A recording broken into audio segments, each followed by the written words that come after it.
strangely enough, we see RPA shrinking, and I feel that RPA would continue to see a similar trend, essentially not because everything has got automated. That's not the case.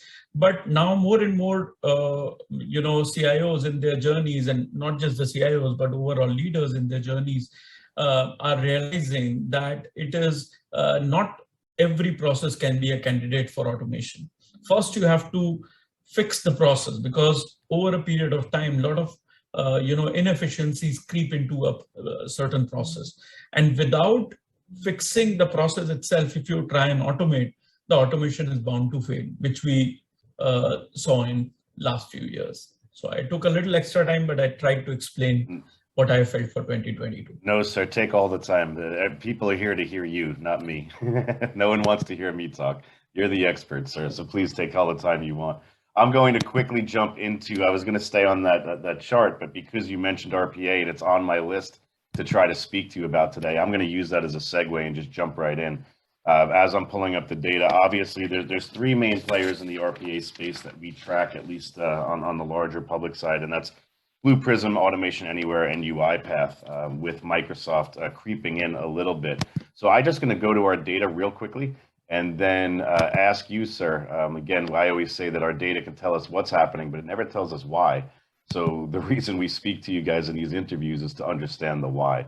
So here we are looking at all of the different RPA players that we track. I'm going to cut it a little bit by filter so we only get some of the larger ones in here, which you'll probably be a lot more used to with the larger names. And then we'll take a quick look at what we have left. So what we noticed is a huge increase in Microsoft Power Automate, but in speaking to you and your peers, we have found out that this is really more desktop kind of rote task automation type of things, not anything you're going to see at a larger enterprise level. UiPath has always been the lead, but we're seeing it shrink. Automation Anywhere, again, year over year is shrinking a little bit. Blue Prism is actually stabilizing.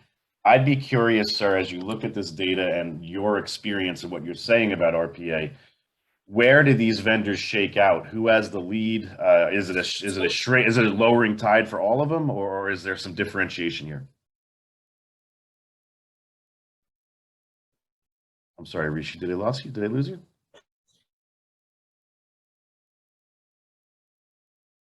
Eric, can you hear me? Yeah, we can now. Thank you. Yeah. So sorry, it seems I have a little bit of connectivity challenge. So, RPA is something that is very, very close to my heart, and I've been, I have been following it since ages, and few of these founders, Automation Anywhere, and, few other Pega systems, Pega robotics, as they call it, and earlier OpenSpan, they have been good friends. And, I have been part of the journey where I have given my, advice and things like that. So now, you rightly pointed out that the Microsoft Power Automate is gaining popularity. One, it's CIO thing. So please bear with me. I'm not completely hands-on, deep into it, but whatever I've observed, this is one of the easiest product to work with after UiPath. UiPath used to be the easiest product to work with, and that is where you see, even though there were concerns around UiPath being enterprise grade earlier, but it continued its journey very, very strongly. So that is what I feel is contributing to Microsoft, and of course Microsoft has far better reach in terms of processes which are still lying unused with or not being a candidate for RPA yet. Now, as you see, I feel Automation Anywhere, I'm not seeing the kind of innovation that they had initially done. If you follow their journey, they have been pretty innovative around their approach and their IQ bot and stuff like that. And I see a little bit of laggard creeping in here as far as automation anywhere go. Now, Blue Prism, on the other hand, has got its own set of challenges in terms of the maintenance and of course the kind of support. And again, this is not something based on my personal experience alone, but something that we have seen across community. And when you speak to different CIOs, I think more or less very similar feel.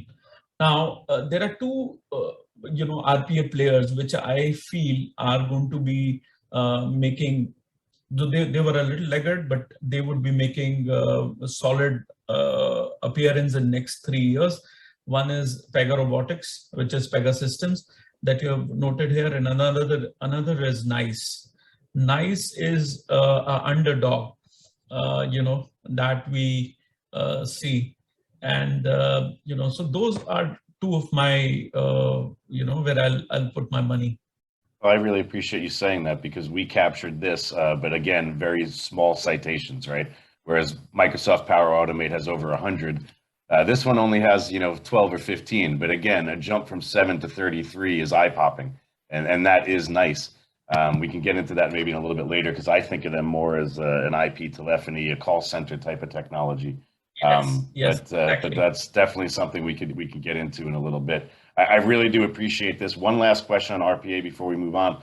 Is there a difference in price sensitivity or cost? Obviously, Microsoft has the great reach. If you already have a 365 license, any of us could go look at Power Automate and try to play around with it. So we'll leave that out of it. But for the pure players you mentioned, UiPath, Automation Anywhere, Blue Prism, and even Pega, is there a pricing or cost sensitivity or differentiation that you as a CIO would lean towards one versus another? If I'm on tight budget, I would look at UiPath. Okay,